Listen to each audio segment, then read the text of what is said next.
आज राष्ट्रसंत गाडगेबाबा यांची जयंती। गाडगेबाबा यांचा जन्म 23 फेब्रुवारी 1876 रोजी शेंडगाव या गावी, जिल्हा अमरावती, राज्य महाराष्ट्र, देश भारत या ठिकाणी झाला। संत गाडगेबाबा यांचे लहानपणीचे नाव डेबूजी, बाबांचे पूर्ण नाव डेबूजी झिंगराजी जानोरकर आणि आईचे नाव सखूबाई।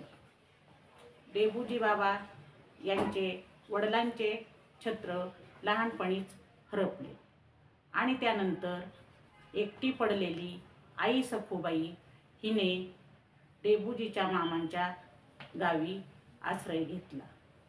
डेबूजी लहानपणी मामाच्या गावीच राहिले। मामांना खूप शेती होती आणि गाई गुरे वासरे सुद्धा होती। लहानपणीपासून मामाच्या घरी असल्यामुळे त्यांना शेतात काम करावे लागे आणि डेबूजी ते आवडीने करत असत। त्यांना गाई गुरे यांचा सुद्धा लहानपणापासूनच लळा होता, आवड होती आणि ते कोणतेही काम अगदी मन लावून करत असत। डेबूजी यांच्या लहानपणीची एक गोष्ट, गावात एक छोटीशी नदी होती आणि पावसाळा होता, नदीला पाणी होते। त्यावेळी त्यांच्या मित्रांसमवेत डेबूजी नदीवर गेले। डेबूजींचे मित्र मासे धरत, डेबूजी लहान होते आणि ते नदीच्या किनाऱ्यावर उभे होते। तेव्हा मित्रांनी त्याला सांगितले, डेबूजी तू काय कर, आम्ही दिलेले मासे या टोपलीमध्ये टाक। डेबूजीच्या मनाला काही हे पटले नाही, पण तो मित्रांना काही बोलला नाही। त्याने काय केले, मित्रांनी मासे दिले की ते टोपलीत न टाकता टोपलीच्या बाजूला पुन्हा पाण्यात सोडून देत असे। बराच वेळ असा कार्यक्रम चालला होता। तासभर मित्रांनी मासे पकडले आणि ते डेबूजी जवळ देत आणि त्यांना वाटे डेबूजी तो टोपलीत गोळा करत आहे, पण हा लहानसा डेबूजी टोपलीच्या बाजूला मासे पुन्हा पाण्यात सोडून देत असे। सर्व मित्र नदीतून बाहेर आले आणि पाहतात तो काय, त्या टोपलीत मासेच नाहीत। मित्रांना खूप राग आला आणि सर्व मित्रांनी मिळून या डेबूजीला चोप दिला।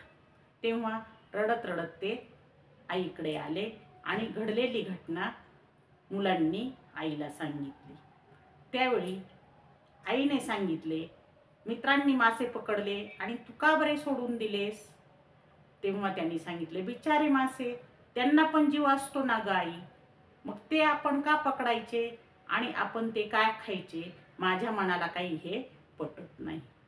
पहा, लहानपणीपासून डेबूजी यांच्या मनावर असे संस्कार होते आणि या अशा संस्कारामुळे डेबूजींचे वागणे हे आईला सुद्धा थोडेसे वेगळेच वाटत असे। डेबूजी थोडासा मोठा झाला, त्या काळात लवकरच लग्न होत असे आणि त्याप्रमाणे डेबूजीचे लग्न मामांनी आणि आईने मिळून लावून दिले। डेबूजीची पत्नी कुंताबाई खूप साधी, सरळ आणि सुस्वभावी होती। डेबूजी आता मोठे झाल्यामुळे, लग्न झाल्यामुळे हे शेतीत काम करत असत, गाई गुरे सांभाळत असत आणि एकंदरीत त्यांचा सर्व कारभार बऱ्यापैकी चालला होता। पत्नी संसार याच्यात त्यांचं मन काही जास्त रमत नव्हतं, पण ते नाईलाजाने का होईना ते करत होते आणि असे करता करता त्यांना 4 मुली झाल्या। कुंताबाई साधी सुस्वभावी होती। नंतर त्यांना एक मुलगाही झाला। मुलाचे नाव ठेवले गोविंद।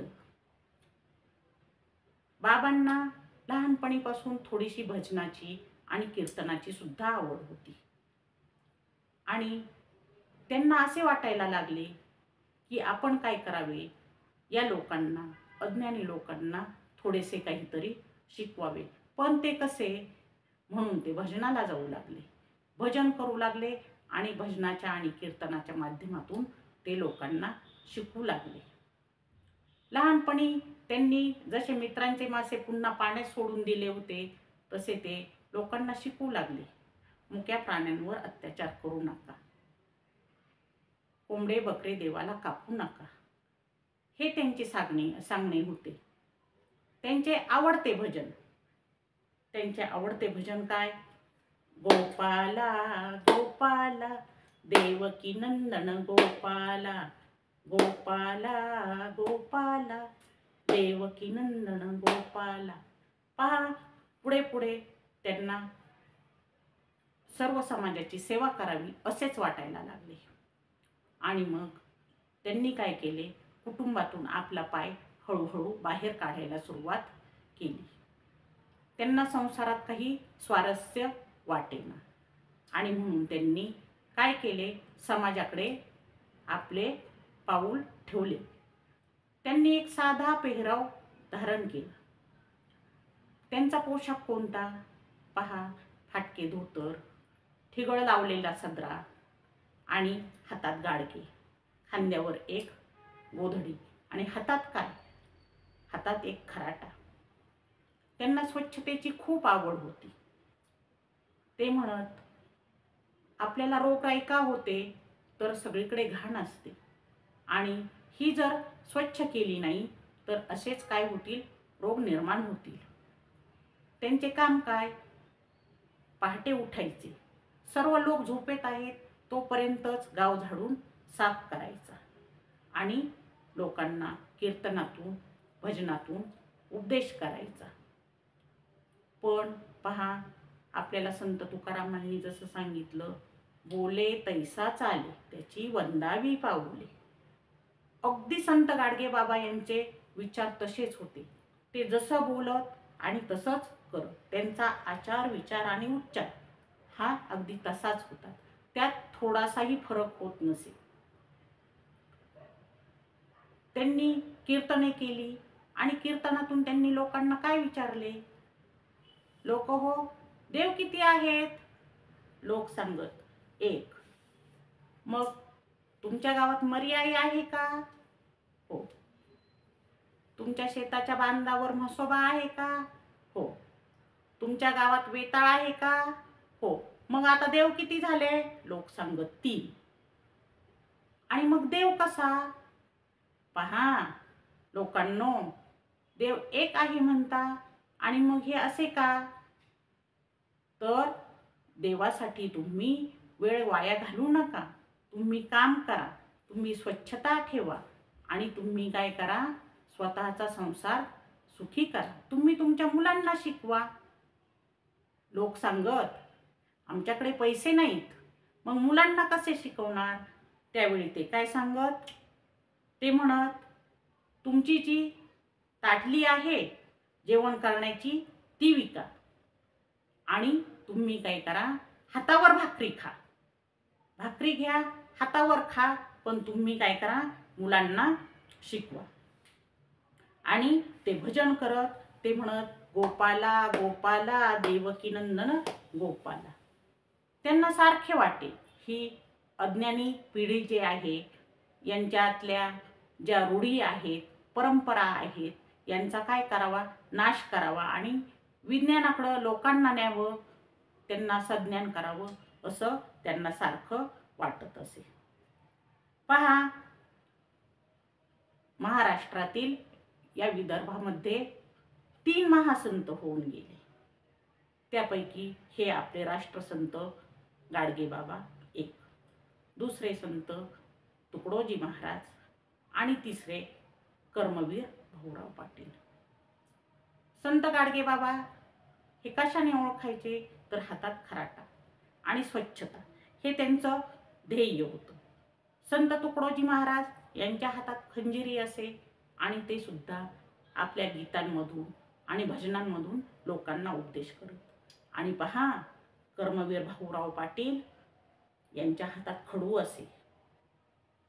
रयतेमधील जी अनाथ मुलं आहेत त्या मुलांना आईचं प्रेम देऊन आणि स्वतः आश्रमात ते त्यांची काळजी घेत आणि मुलांना शिक्षण देत. हे कार्य संत गाडगे बाबांना खूप मोठे वाटे. मुलं शिकतात हे पाहून त्यांचा अभिमानानं भरून येईल. संत गाडगेबाबा हे स्वतः निरक्षर होते. ते कधीही शाळेत गेले नव्हते. लहानपणीच वडिलांची छत्र हरवले आणि मामाच्या गावी राहावे लागले. त्यावेळी त्यांनी कधीही शाळेत पाऊल सुद्धा टाकले नव्हते. पण शिक्षणामुळे गाडगेबाबांना कधीही अडून राहावे लागले नाही. त्यांची ही दूरदृष्टी होती आणि या दूरदृष्टीने त्यांनी नेहमी समाजाचा विकास केला.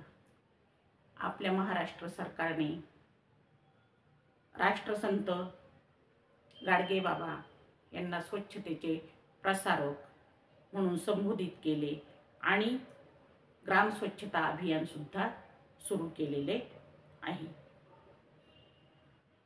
त्यांनी वेळोवेळी समाजाला मार्गदर्शन केले. वेळोवेळी सांगितले की तुम्ही काय करा, मुलांना शिक्षा, विद्या ही खूप महत्त्वाची आहे, हे त्यांचं ध्येय होतं. पहा, सर्वांना वाटते की आपले हे संत आहेत, मग यांच्या अंगात काहीतरी चमत्कार असेल. तसेच गाडगेबाबा यांच्या भक्तांना सुद्धा वाटत असेल. एक वेळची घटना आहे. वडनेरा या रेल्वे स्टेशनवर संत गाडगेबाबा आणि त्यांचे काही भक्त होते. ते रेल्वेची वाट पाहत होते. बसलेले होते आणि घाईघाईने ते ज्यावेळी उठले, रेल्वे आली, त्यावेळी ते पायातील जी चप्पल जोडा आहे तो तेथेच विसरले. पुन्हा 8 दिवसांनी ते त्या रेल्वे स्टेशनवर आले. चप्पल विसरली हे काही भक्तांना माहीत झाले. बाबा, तुमची चप्पल विसरली. विसरू देत रे, कोणी नेणार नाही चप्पल, ती तिथेच राहील, असं बाबा म्हणत. आणि खरोखरच 8 दिवसांनी ते पुन्हा त्या ठिकाणी आले. तेव्हा बाबांच्या पायातील ती चप्पल तिथेच पडलेली होती. त्या भक्तांना आश्चर्य वाटले. म्हणे, बाबा, तुमच्याकडे नक्कीच काहीतरी चमत्कार आहे, तुमच्याकडे नक्कीच काहीतरी सिद्धी आहे. नाही रे बाबांनो, माझ्याकडे सिद्धी नाही आणि चमत्कार नाही. मग चप्पल का बरे कोणी नेली नाही? तेव्हा त्यांच्या चप्पलेचे जे गुपित आहे ते इतर भक्तांना कळले. पहा, बाबांच्या चप्पल ह्या विजोड होत्या. म्हणजे एका पायाची चप्पल आणि दुसऱ्या पायाची चप्पल यांचा दोघींचाही मेळ नव्हता आणि अशा विजोड चप्पल कोणीही उचलून न्यायला तयार नव्हते. असा साधा भोळा पोशाख आपल्या संत गाडगे महाराजांचा होता. त्यांनी कधीही पैसा जमा केला नाही, कधीही पैशाचा संचय केला नाही. त्यांना कीर्तनातून दान मिळे त्यावेळी ते काय करत? ते शाळांसाठी ते दान देत. रयत शिक्षण संस्थेला त्यांनी अनेक वेळा मदत केली. धर्मशाळा बांधल्या, दवाखाने बांधले. गोरगरिबांना त्यांनी काय केलेले आहे? मदत केलेली आहे. पण त्यांनी स्वतःसाठी कधी एक झोपडी सुद्धा बांधलेली नाही. आपले आचार्य अत्रे आणि गाडगेबाबा यांचे अगदी जवळचे सख्य एकदा आपले आचार्य अत्रे पंढरपूर या गावी गेले पांडुरंगाच्या दर्शनाला. हो, आणि संत गाडगे महाराज सुद्धा गेले. पण पांडुरंगाच्या दर्शनाला नाही हो, तर तेथे वारीमध्ये जी अस्वच्छता होते ती स्वच्छ करण्यासाठी गेले. तेव्हा आचार्य अत्रे बाबांना म्हणाले, बाबा या की हो, पांडुरंगाचे दर्शन घेऊया. तेव्हा बाबा परखडपणे आचार्य अत्रेंना म्हणाले, अरे त्या पांडुरंगाला विचार, तू तेथे आत काय करतो आहेस? बाहेर ये म्हणावं. बाहेर किती अस्वच्छता आहे ते पहा. हो, बाबा पंढरपूर, आळंदी या गावी जात होते, पण त्यांनी गाभाऱ्यात जाऊन देवाचे दर्शन कधीही घेतले नाही. ते म्हणायचे, देव हा आपल्यातच आहे आणि आपण प्रयत्नाने जे करू तेच साध्य होत असते, असे बाबांचे म्हणणे आहे. आचार्य अत्रे म्हणत, सिंहाला पाहावे वनात, सिंहाला पाहावे वनात, हत्तीला पाहावे रानात. आणि आपल्या संत गाडगे बाबांना पाहावे कीर्तनात. कधीही पहा बाबा कोठे, बाबा कोठे, तर बाबा कोठे असत, हे कीर्तनातच असत. बाबा म्हणतात की लोक म्हणतात आम्हाला देव दिसतो, आम्हाला परमात्मा दिसतो, पण पहा देव आणि परमात्मा यांचा जो फोटो दिवसभर ते पाहत असतात तोच त्यांच्या संध्याकाळी लक्षात येत असतो आणि त्यालाच ते काय म्हणत असतात की आम्हाला देव दिसतो. पहा शंख चक्र गदा घेतलेला देव खरंच तुम्हाला कधी दिसला आहे का? बाबा निक्षून विचारतात, का हो माझा बाप तुम्हाला कधी स्वप्नात दिसला का? नाही ना. का नाही दिसला? तर तो तुम्ही कधी पाहिला नाही ना, म्हणून दिसला नाही. मग आपण जे विचार करत असतो ते आपल्याला स्वप्नात दिसत असते. मणी वसे ते स्वप्नी दिसे, आणि म्हणून तो देवाचा फोटो आहे, तो तुमच्या लक्षात येत असतो, पण तुम्हाला देव काही दिसत नाही. बाबा हे देवावर बोलत असत, परंतु त्यांची श्रद्धा होती, अंधश्रद्धा नव्हती. ते देवाला मानत होते, पण देवासाठी सारखे तुम्ही नवस करणे किंवा भक्ती करणे, देवाची पूजा करणे ह्या रीती बाबांना मान्य नव्हत्या. बाबा म्हणत की हवा सगळीकडे दिसते ना? हो दिसते. मग ती लाल आहे, पिवळी आहे का हिरवी आहे? नाही, ती तशी नाही, पण ती आहे ना? हो आहे. तसा देव सुद्धा आहे, पण तो देव आपल्याला दिसत नाही, असं बाबांचं स्पष्ट मत होतं. गणपती उत्सव येतो. बाबा म्हणतात गणपती उत्सव येतो, आपण सर्वजण गणपती सुद्धा बसवतो, बँड आणतो, नाचतो, गणपतीची मूर्ती आणतो आणि सुंदर सुंदर डेकोरेशन सुद्धा करतो. ते देखावे सर्व गणपती मंडळाचे सुद्धा आपण पाहत असतो आणि आपण त्या 10 दिवसात खूप आनंदी असतो. गणपतीची मिरवणूक काढून त्याला सिंहासनावर बसवतो, त्याला नैवेद्य मांडतो, मोदक सुद्धा मांडतो आणि भरपूर प्रसाद सुद्धा देतो, आरत्या करतो आणि भावभक्तीने त्याचं दर्शन सुद्धा करत असतो. पण पहा गणपती विसर्जनाच्या वेळी आपण काय करतो? इतकी भक्ती केलेला तो देव उचलतो आणि काय करतो? हो, पाण्यात बुडवतो. मग हा देव तुम्ही इतका उत्साहाने आणलेला देव तुम्ही पाण्यात बुडवता, मग ही खरी भक्ती आहे का हो? पहा, जर असं तुम्ही कोणाला पाण्यात बुडवलं तर काय होईल? तुमच्यावर फौजदारी गुन्हा होईल की नाही, असं बाबा समाजाला कीर्तनातून विचारत असतात. आणि ही भक्ती आपण देवावर एवढी करतो, तर तुम्ही काय करा, ही भक्ती विद्या मिळवण्यासाठी करा, तुम्ही मुलांना शिकवा, असं बाबा म्हणत असतात. बाबा म्हणतात ज्यावेळी लढाई झाली त्यावेळी काय झालं? 50-50 कोटींच्या आगबोटा समुद्रात बुडाल्या, काही जहाजं बुडाली, खूप नुकसान झालं, खूप हानी झाली. आणि मग आपण सत्यनारायण करतो. सत्यनारायण करणाऱ्या महाराजांना आपण 2.5 रुपये देतो.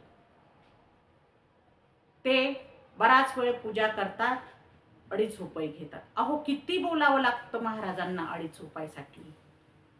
तेव्हा तुम्ही असं करा, 2.5 लाख रुपये घ्या, 2.5 कोटी रुपये घ्या आणि तुम्ही या बरं समुद्रावर, समुद्राच्या किनाऱ्यावर सत्यनारायण घाला आणि त्या ज्या आपल्या बुडालेल्या आगबोटी आहेत त्या वर काढा.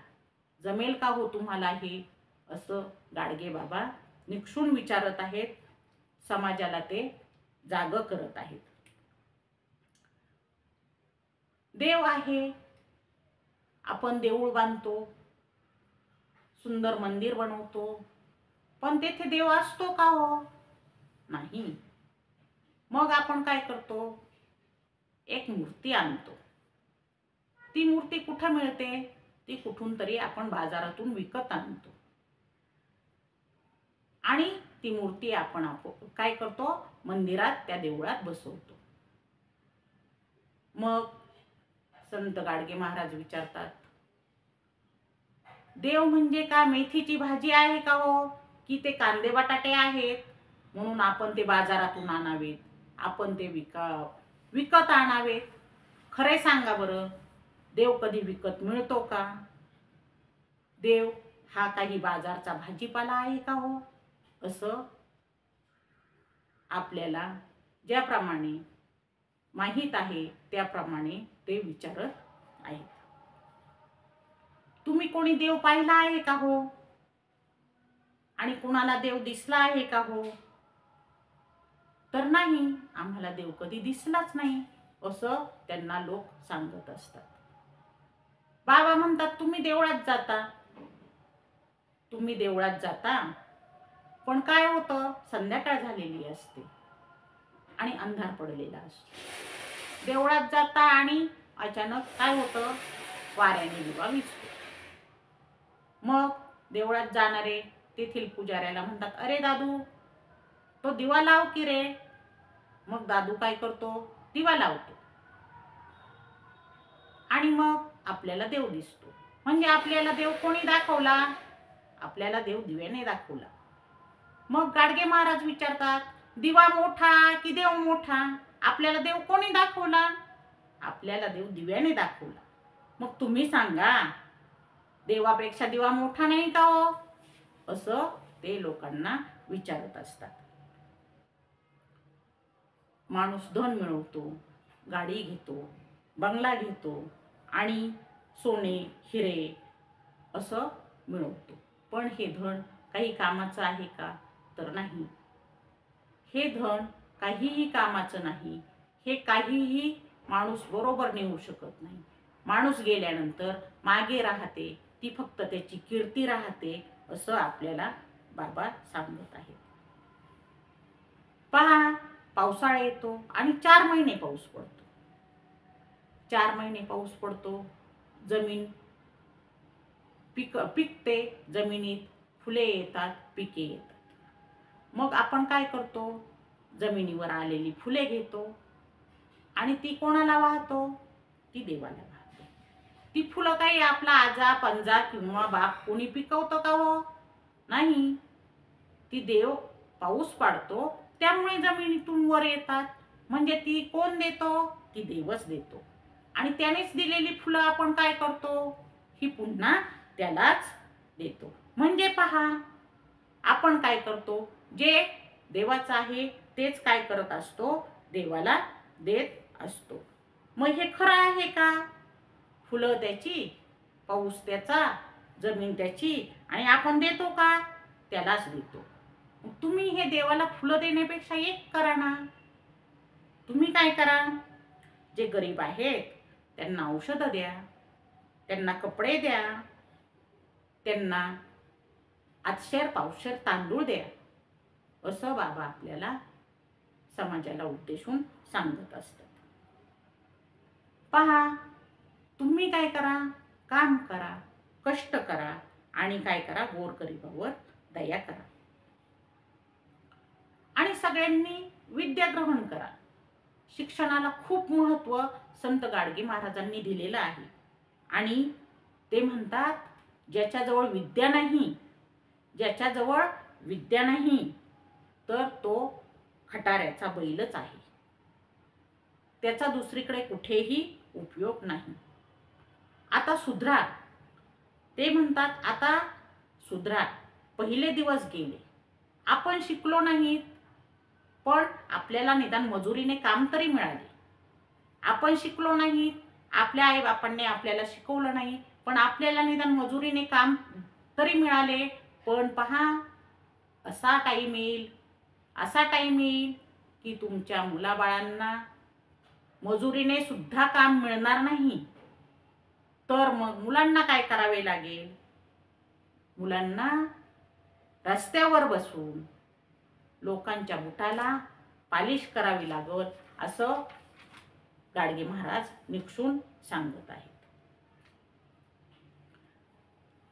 पहा, ते बूट पॉलिश करतील आणि काय करतील, मग आपला उद्योग सुरू करतील.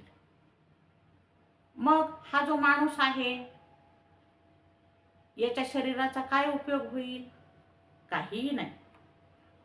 मग काय करायचं आपण? आपण कोणाप्रमाणे जगायचं? परोपकाराय फलंती वृक्षा, परोपकाराय वहन्ति नद्य, परोपकाराय दुहन्ति गावः, परोपकारार्थमिदं शरीरम. तर ज्याप्रमाणे ह्या जमिनीवर वृक्ष असतात, ते फळं देतात, ते दुसऱ्यांच्या उपयोगी पडतात. जमिनीवर असणाऱ्या नद्या वाहतात, ह्या सुद्धा परोपकारासाठी, दुसऱ्यांच्या हितासाठीच वाहत असतात. गायी दूध देतात, त्या सुद्धा दुसऱ्यांसाठीच दूध देत असतात. त्याप्रमाणे आपलं जे शरीर आहे, हे शरीर सुद्धा काय झालं पाहिजे? दुसऱ्यांसाठी, दुसऱ्यांवर उपकार करण्यासाठीच आपण झिजवलं पाहिजे, कष्टविलं पाहिजे, असं गाडगेबाबा यांचं मत आहे. आणि गाडगेबाबा यांचे दुसरे मित्र डॉक्टर बाबासाहेब आंबेडकर. डॉक्टर बाबासाहेब आंबेडकर हे शिक्षणाने मोठे झाले, म्हणून संत गाडगेबाबांना याचा खूप गर्व आहे.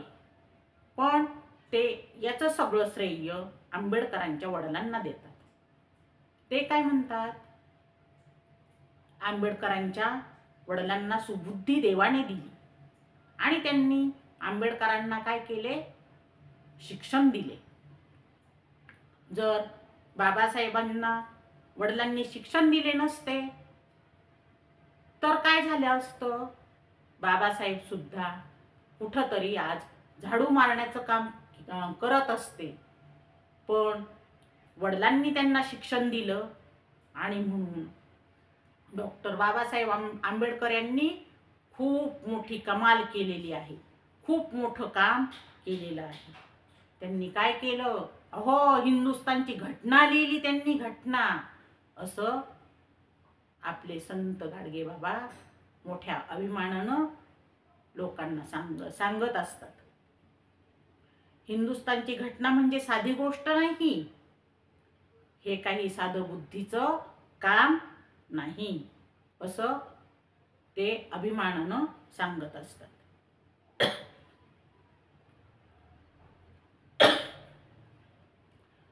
आंबेडकर शाळेत गेले नसते तर त्यांनाही काम करावं लागलं असतं. म्हणून त्यांच्या वडिलांचे त्यांच्यावर खूप थोर उपकार आहेत, हे बाबांनी समाजाला निपटून सांगितलं.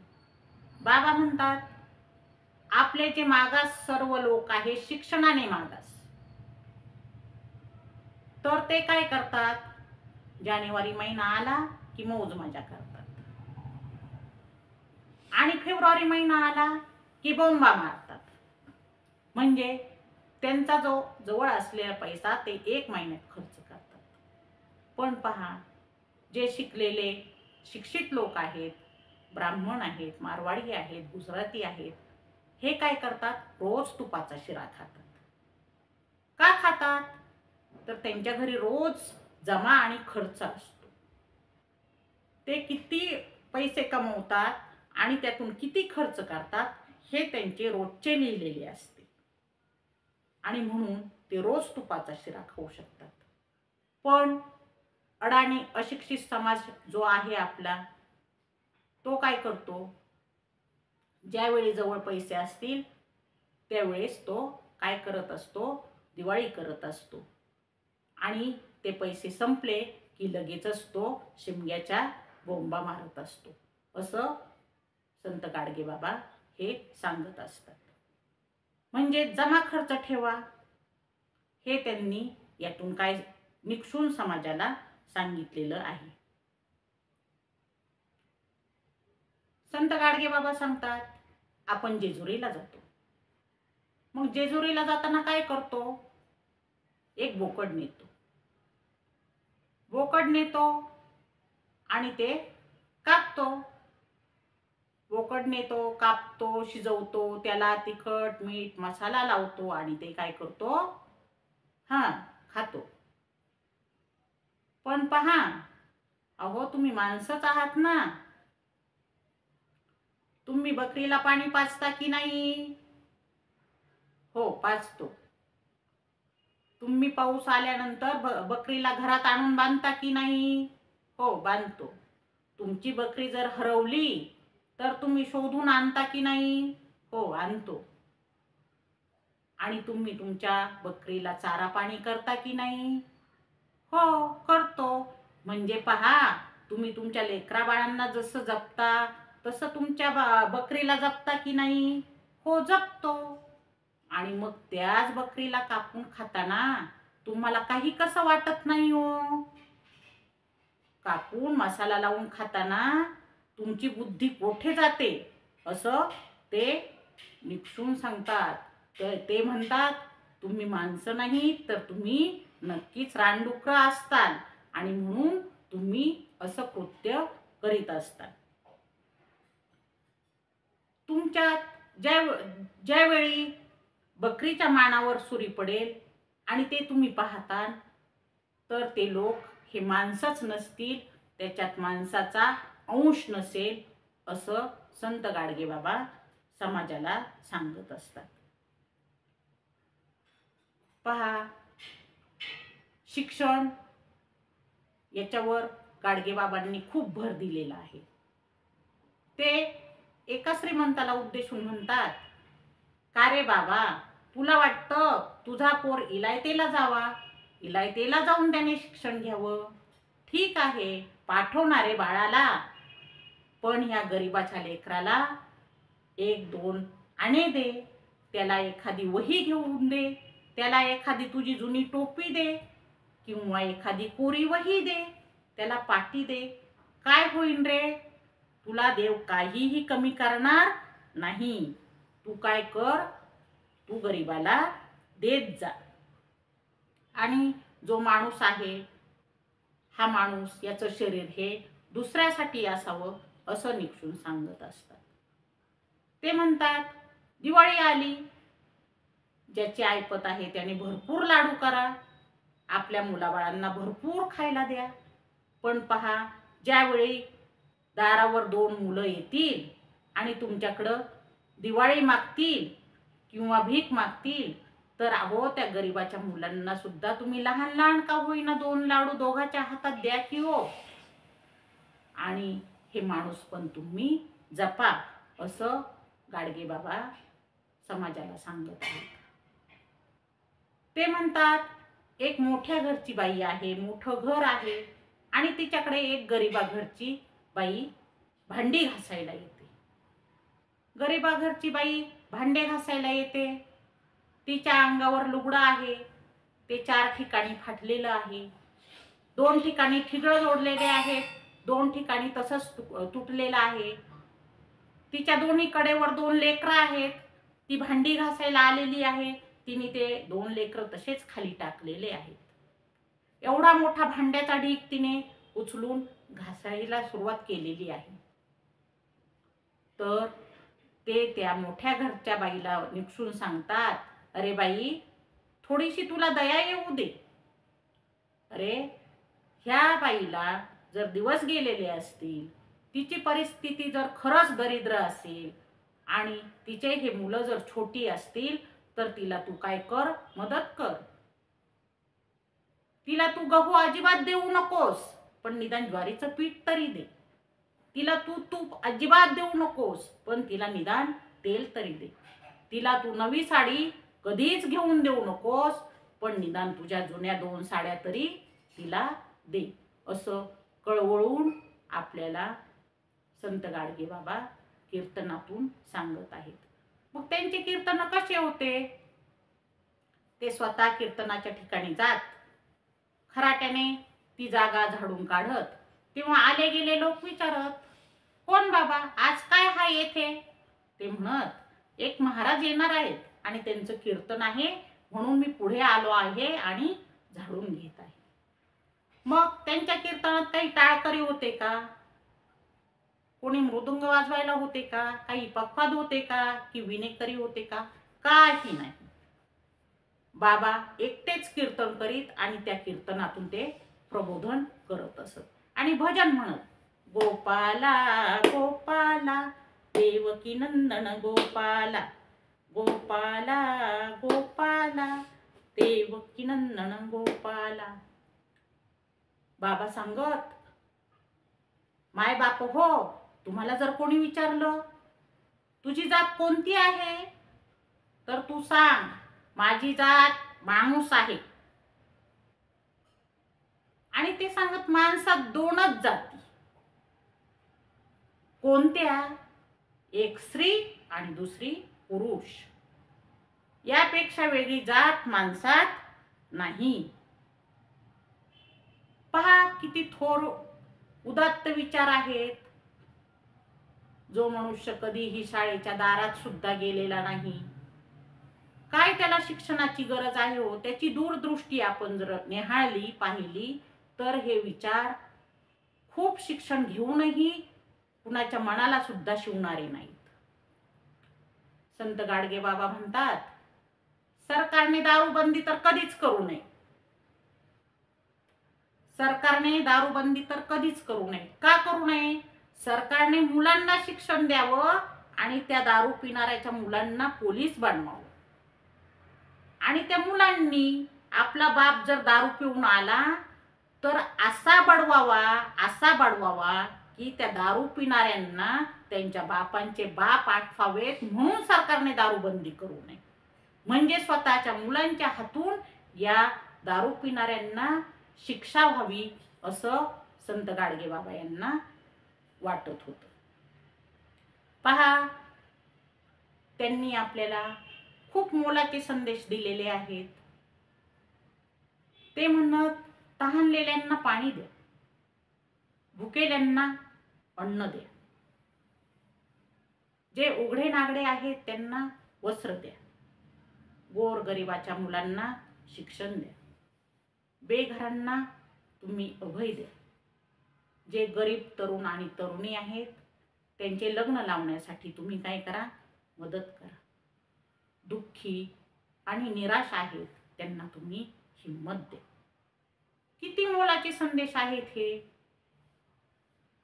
ज्यावेळेस भुकेल्याची भूक मिटेल त्यावेळी तो कोणतंही काम उत्साहाने करेल. तसंच दुःखी आणि निराशांना सुद्धा जर आपण हिम्मत दिली तर तो माणूस सुद्धा काय करेल, आपलं काम उत्साहाने करेल. बाबा आपल्याला सांगतात, मंदिरासाठी पैसा खर्च करू नका. तो पैसा तुम्ही कुठे द्या, एखाद्या शाळेला तुम्ही देणगी म्हणून द्या. एखादा विद्यार्थी जर हुशार आहे तर तोच पैसा तुम्ही त्याच्या शिक्षणाला द्या. आणि मंदिराच्या देणगीला तुम्ही काय करा, टाळा. एखादा विद्यार्थी जर शिकला तर तो मोठा होईल आणि तो आपल्या देशाचं नाव पुढे करेल. भक्तीचा प्रसार हा श्रेयस्कर नाही. बाबा सांगत, भक्तीचा प्रसार हा श्रेयस्कर नाही तर शिक्षणाचा प्रसार हा सर्वश्रेष्ठ आहे. म्हणून तुम्ही मुलांना शिक्षण द्या, म्हणून तुम्ही मुलांना शिक्षण द्या. मायबाप हो, घरोघरी गावोगावी तुम्ही स्वच्छता ठेवा. तुम्ही आपले गाईगुरांचे गोठे स्वच्छ झाडा, परिसर स्वच्छ झाडा. आपल्या मुलामुलींना शिक्षण द्या. अंध, पंगू आणि जे अपंग आहेत यांना सुद्धा तुम्ही काय करा, शिक्षण द्या. अनाथ आहेत त्यांना यथाशक्ती तुम्ही दान करा. पहा, ज्यावेळी आपलं जग सुखी व्हावं असं तुम्हाला वाटत असेल त्यावेळी तुम्ही काय करा, आधी आपल्या दारात असलेल्या गाईला तुम्ही सुखी करा. गाईला तुम्ही चारा पाणी द्या आणि तिला सुखी करा.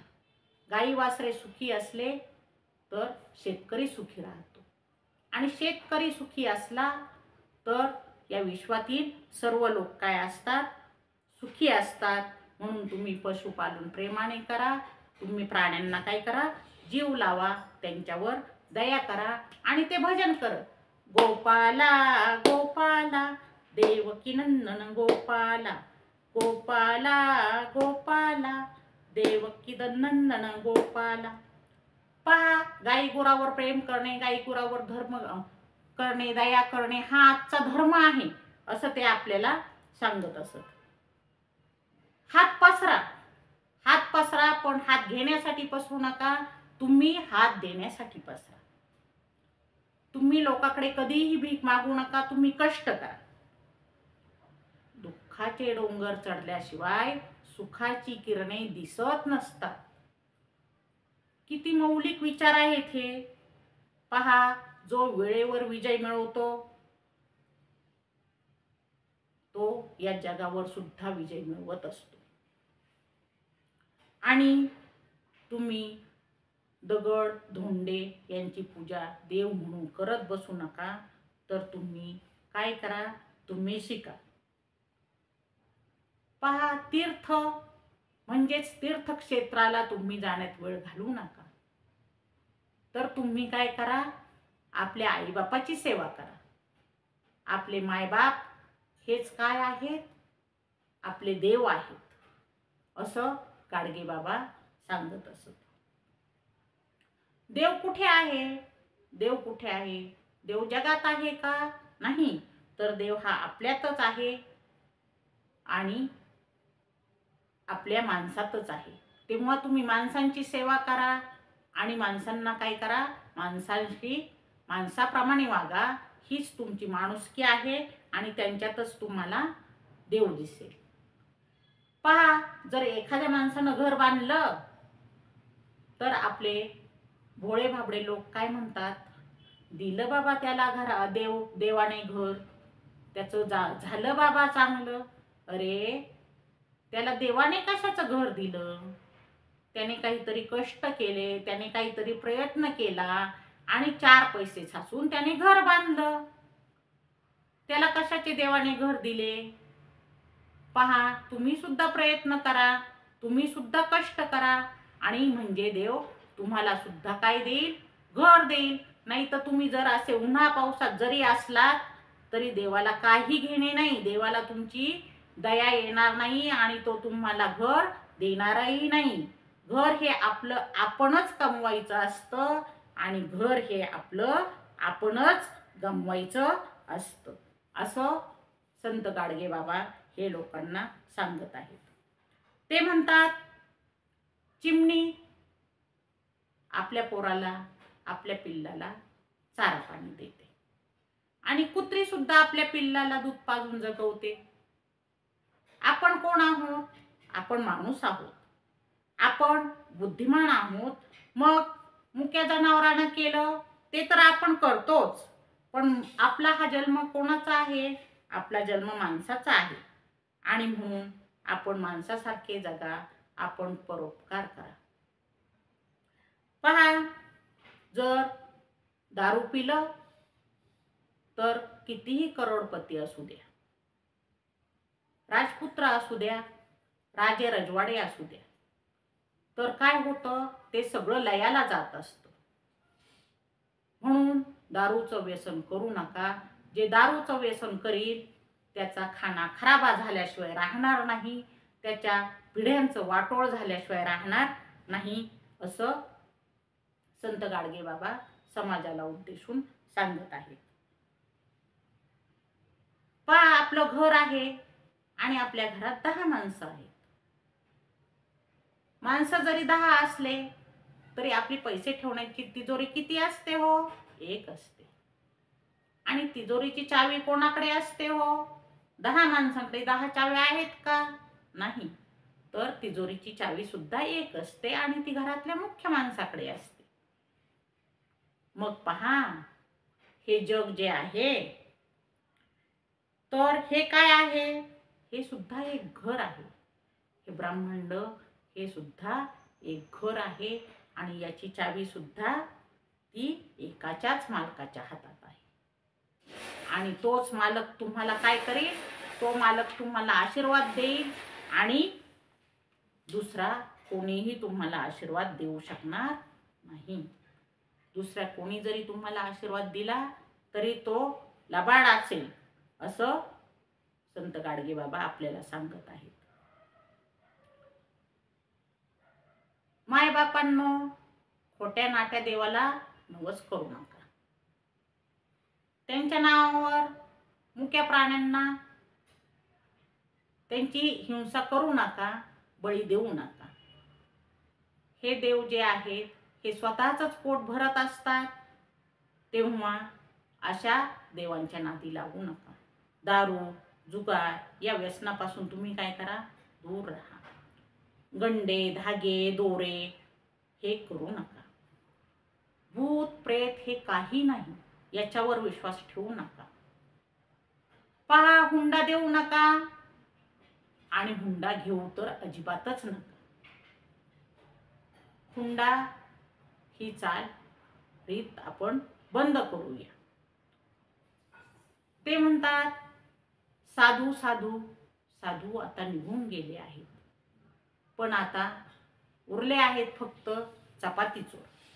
म्हणून तुम्ही काय करा, तुम्ही दगडधोंड्यांच्या पाया पडण्यात तुमचं आयुष्य पाया घालू नका, तर तुम्ही शिक्षणामध्ये काय करा, जीव ओता. मुलांना शिकवा आणि तुम्ही सुद्धा काहीतरी शिक्षण घ्या. जग चाललेलं आहे विज्ञान युगाकडे आणि आता तुम्हाला बदलायला पाहिजे.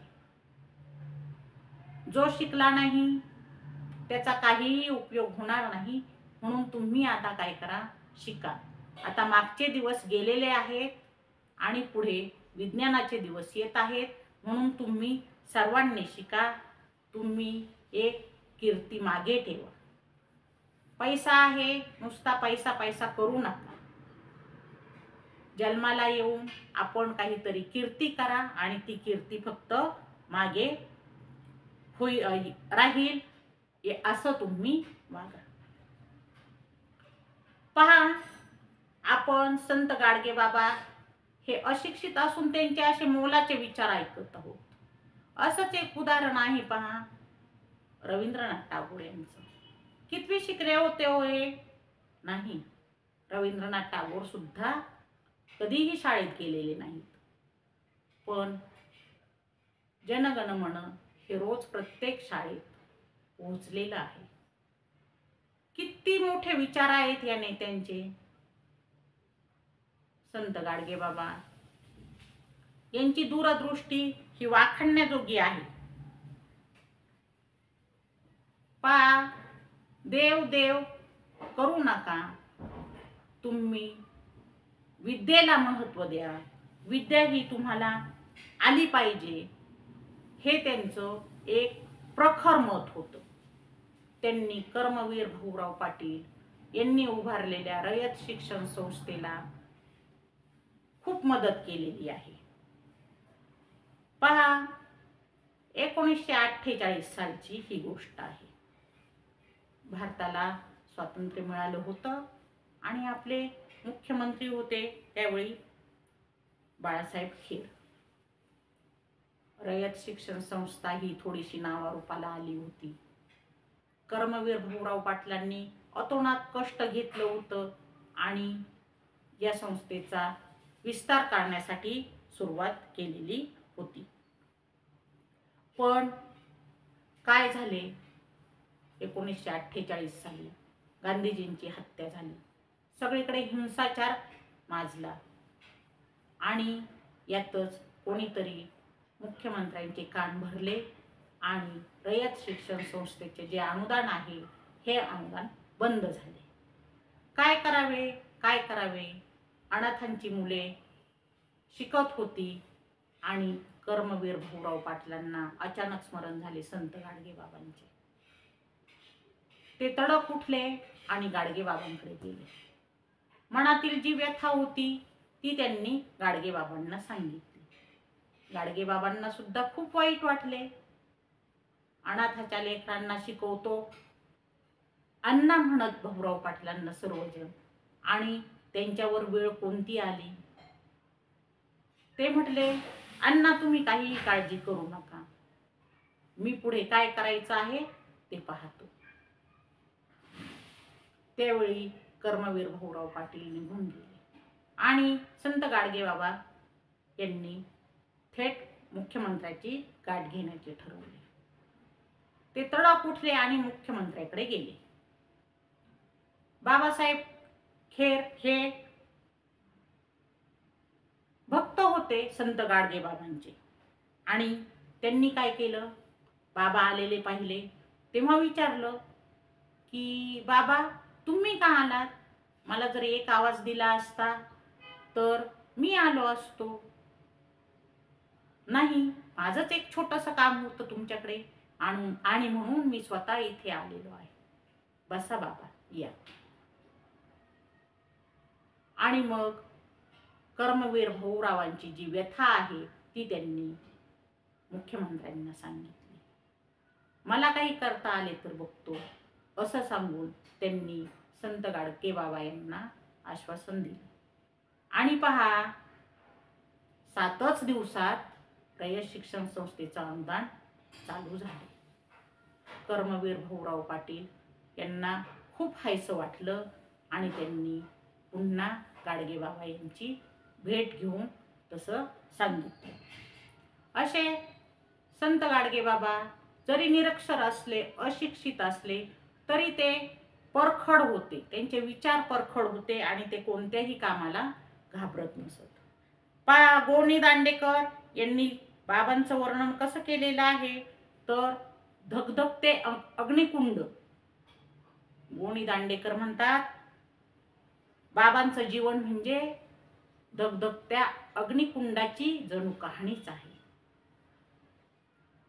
त्यांनी अतोनात कष्ट केलेले आहे, समाजासाठी राबलेले आहेत आणि त्यांनी अनिष्ट रीतींना त्यांनी काय केलेलं आहे तर त्याचं समूळ उच्चाटन करण्यासाठी प्रयत्न केलेला आहे. ते म्हणत शरीर संपदा कमवा, व्यायाम करा, कसरती करा आणि तुम्ही काय करा, भारतभर भ्रमंती करा. सर्व उघड्या डोळ्यांनी पहा, समाजातील चालीरीती ह्या बंद झाल्या पाहिजेत. त्यांची पत्नी कुंताबाई ही सुद्धा त्यांच्याबरोबर असे. पहा, महाभारतातील कुंती मातेसारखा वनवास या कुंताबाईंच्या जीवनात आलेला होता. बाबा कीर्तन करत, कीर्तनातून समाज प्रबोधन करत असत. एक वेळेला अशी घटना घडली, बाबांचा एकुलता मुलगा गोविंद याचे निधन झाल्याची चिठ्ठी आली. बाबांनी ती चिठ्ठी उघडली आणि वाचली, परंतु कीर्तन उभे राहणार होते. सर्व माणसे जमलेली असं होती. बाबांच्या कीर्तनाला कुरुक्षेत्रासारखी भरपूर गर्दी होत असे. तिथे काही कुणाला सांगावे लागत नसे, काही नसे आणि लोक उत्स्फूर्तपणे येत असत. चिठ्ठी उघडून पाहिल्यावर अक्षरशः त्यांना वाईट वाटले. पोटचा पुत्र गोविंदा गेला. पण त्यांनी काय केले, तुकाराम महाराजांचा अभंग घेतला. मरती ऐसे अनंत एकाची कासे खंत, तुका म्हणे मूढ लोक केली मिली याचा शोक. पहा, मुलाच्या मृत्यूनंतर सुद्धा एक गेला म्हणून मी शोक करत बसू का, या अर्थाचा अभंग घेऊन त्यांनी काय केलेलं आहे, कीर्तन केलेलं आहे. आणि कीर्तन संपल्यानंतर त्यांनी काय केलेलं आहे, गोविंदाच्या अंत्ययात्रेला ते गेलेले आहेत. शेवटी सर्व काम आटपत आले, मुलाचा अंत झाला. त्यांनी आपल्याला प्रबोधन केलं आणि ते प्रबोधन खूप अमोघ वाणीनं केलं. तर त्यांचं प्रबोधन हे छोट्याशा कवितेच्या रूपात पण आहे. खर्चू नका देवासाठी पैसा, शिक्षणाला पैसा द्या हो. नको मंदिराची करावया भर, छात्र जो हुशार त्यास द्यावा. नको धर्मकृत्ये पैसा खर्चून या, घेण्यासाठी विद्या तोच खर्चा. शाळेहून नाही थोर ते मंदिर, देणगी उदार त्या शाळेला. भक्तीचा प्रसार नाही श्रेयस्कर, शिक्षण प्रसार सर्वश्रेष्ठ. गरिबांनी तरी फेकावा विश्वास, देवाजीची आस पूर्ण कोटी. नसलेले देव कोठून येणार, कल्याण होणार कधी सांगा. स्वतःचा उद्धार करा प्रयत्नाने, शक्तीने युक्तीने सुखी व्हावे. असं कवितेच्या रूपात सुद्धा या थोर सत्पुरुषाचं प्रबोधन मांडण्यात आलेलं आहे. देव देव देव देव हा दगडात नाही. देवाची भक्ती करण्यात तुम्ही वेळ वाया घालवू नका. यावर स्वतः संत गाडगेबाबा यांनी एक कविता केलेली आहे. किती पूजला देव तरी देव अजून पावला नाही.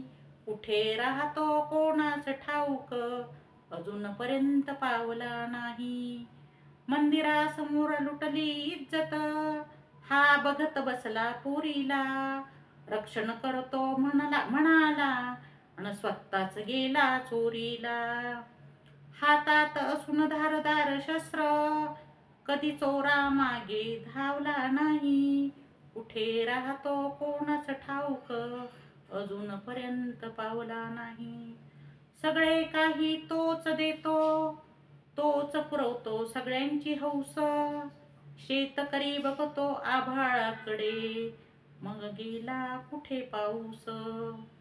खूप केलं हरी हरी हरी, मुखात कधी मावला नाही.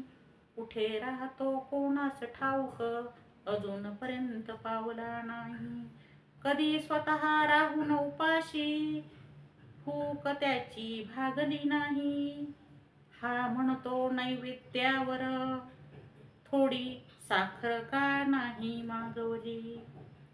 आहार त्याचा वाढत गेला, कधी एका बकऱ्यावर भागला नाही. कुठं राहतो कोणास ठाऊक, अजूनपर्यंत पावला नाही. अंघोळ करतो दुधाने, जणू सगळ्याच गायी त्याच्या बापाच्या. तोच घागरी भरतो म्हणे पुण्य अन पापाच्या. पाप पुण्याचा हिशेब कधी त्यानं मला दावला नाही. कुठं राहतो कोणास ठाऊक, अजूनपर्यंत पावला नाही. निर्भीडपणे ते देवावर सुद्धा स्वतः अशा कविता करत असत. पहा मग देव होता कुठे, तर ते म्हणतात आपल्याला संत तुकारामांनी सांगितलेलं आहे. जे कारंजले गांजले त्यासी, म्हणे जो आपुले. तोची साधू ओळखावा, देव तेथेची जाणावा. म्हणजे देव कुठं पाहायचा, तर रंजलेल्या गांजलेल्या मध्ये आपल्याला आपण देव शोधायचा आहे. त्यांची सेवा करायची आहे आणि त्यांच्याच ठिकाणी देव आहे आणि तो आपण शोधून पाहायचा आहे. देव नाही असं ते म्हणतात का, नाही. ते स्वतः भजन करतात, कीर्तन करतात. पण माणसाने देवाच्या दगडाच्या मूर्तीत वेळ वाया घालू नये, त्याच्या भक्तीत वेळ वाया घालू नये. त्याने शक्तीने युक्तीने आणि परिश्रमाने जे हवं आहे ते मिळवावं, अशी धारणा संत गाडगेबाबांची होती आणि असे विचार होते. पहा शेवट जवळजवळ होत आलेला आहे. डॉक्टर बाबासाहेब आंबेडकर आणि संत गाडगेबाबा यांचे सख्य होते. बाबा दवाखान्यात होते, आजारी होते आणि डॉक्टर बाबासाहेब आंबेडकर यांना कळाले की संत गाडगेबाबा आजारी आहेत. म्हणून मग आंबेडकरांनी काय केले, तर आंबेडकरांनी बाबांच्या भेटीसाठी जाण्याचे ठरवले. त्यांचा त्या दिवशी दिल्लीचा दौरा होता, पण त्यांनी तो रद्द केला आणि ते बाबांच्या भेटीला गेले. त्यावेळी डॉक्टर बाबासाहेब आंबेडकर हे कायदा मंत्री होते. त्यांनी संत गाडगेबाबांकडे जाताना 2 घोंगड्या नेल्या आयुष्यभर कधीही कोणाचेही काहीही न घेतलेले संत गाडगेबाबा यांनी मात्र त्यावेळी बाबासाहेब आंबेडकरांच्या आग्रहाखातर त्या 2 घोंगड्या ठेवून घेतल्या आणि ते डॉक्टर आंबेडकरांना म्हणाले, साहेब तुम्ही कशाला आलात? मी फकीर माणूस, मलाच सांगायचं, मीच आलो असतो तुमच्याकडं. तुम्ही एवढे मोठे अधिकारी आहात आणि तुम्ही तुमचा महत्त्वाचा वेळ माझ्यासाठी कशाला बरे वाया घालवलात? त्यावेळी डॉक्टर बाबासाहेब आंबेडकर यांना गहिवरून आले. ते म्हटले, बाबा मी जरी अधिकारी असलो, मी जरी महत्त्वाचा असलो, तरी माझे महत्त्व किती दिवस? ही खुर्ची आहे तोपर्यंत. नंतर माझे महत्त्व राहणार का? नाही. पण बाबा तुमचे महत्त्व, तुमची कीर्ती ही शेवटपर्यंत ही टिकून राहील. पहा, दोघांनी एकमेकांची गाठ घेतलेली आहे आणि दोघांनी ज्यावेळेस भेट घेतली त्यावेळेस दोघांच्याही डोळ्यात अश्रू तरळले, कारण त्यांना माहीत होते आता ही भेट कशी आहे. ही भेट आपला शेवट करणारी भेट आहे. हळूहळू दिवस जात होते आणि बाबांनी थोडेसे आजारी होते. त्यांनी शेवटचे कीर्तन 8 नोव्हेंबर 1956 रोजी वांद्रे पोलीस स्टेशन मुंबई येथे केले. नंतर थोडेच दिवसात 6 डिसेंबर 1956 डॉक्टर बाबासाहेब आंबेडकर यांचे महापरिनिर्वाण झाले. आणि पहा, ह्या थोर महात्म्याच्या नंतर 14 दिवसांनीच आपले राष्ट्रसंत गाडगेबाबा यांनी सुद्धा अमरावती इकडे जाताना वालगाव या ठिकाणी आपला देह ठेवला. एक मोठ्या राष्ट्रसंताला सर्वजण मुकले, सर्वांनी हळहळ व्यक्त केली. पण जाताना त्यांनी आपली पत्नी कुंताबाई हिच्याकडून वचन घेतले की कुंताबाई तू सुद्धा काय कर, या अडाणी निरक्षर समाजाला आधार दे आणि तू सुद्धा त्यांची छाया बनून राहा, तू त्यांची सावली बनून राहा. असे हे थोर राष्ट्रसंत यांनी आपला देह ठेवला. ते जरी गेले तरी त्यांची कीर्ती ही पूर्ण जगात अजरामर राहिली. ते कीर्तिरूपाने आपल्यामध्ये तरळत आहेत. त्यांच्या नावाने ग्राम स्वच्छता अभियान आहे. त्यांच्या नावाने हायस्कूलसुद्धा कर्मवीर भाऊराव पाटलांनी काढलेले आहेत. आणि हे थोर महासंत, समाजसुधारक, राष्ट्रसंत यांचे हे अभियान हे आपल्या राष्ट्रात आणि देशातसुद्धा अविरतपणे चालू आहे. तर मी माझ्या सेवेतून जे संत गाडगेबाबा यांचे विचार आहेत ते सांगितलेले आहेत. यामध्ये एखाद्या व्यक्तीला किंवा समाजाला दुखावण्याचा माझा कोणताही हेतू नाही. बोलण्याच्या ओघामध्ये चुकून जर कोणाच्या भावना दुखावल्या असतील किंवा गाडगेबाबांनी जी देव नाही किंवा देवाला मूर्तीला पूजा करण्यात वेळ घालवू नका हे जे सांगितले ते मी परखडपणे त्याचप्रमाणे सांगितले. ही भावना जर कोणाची दुखावली असेल तर त्याबद्दल क्षमस्व. आज माझी ही प्रवचनरूपी सेवा ही या थोर संत राष्ट्रसंत गाडगेबाबा यांच्या चरणी अर्पण करते. पुंडलिक वरदा हरी विठ्ठल, श्री ज्ञानदेव तुकाराम, पंढरीनाथ महाराज की जय. राष्ट्रसंत गाडगेबाबा महाराज की जय. गोपाला गोपाला देवकी नंदन गोपाला, गोपाला गोपाला देवकी नंदन गोपाला. रामकृष्ण हरी.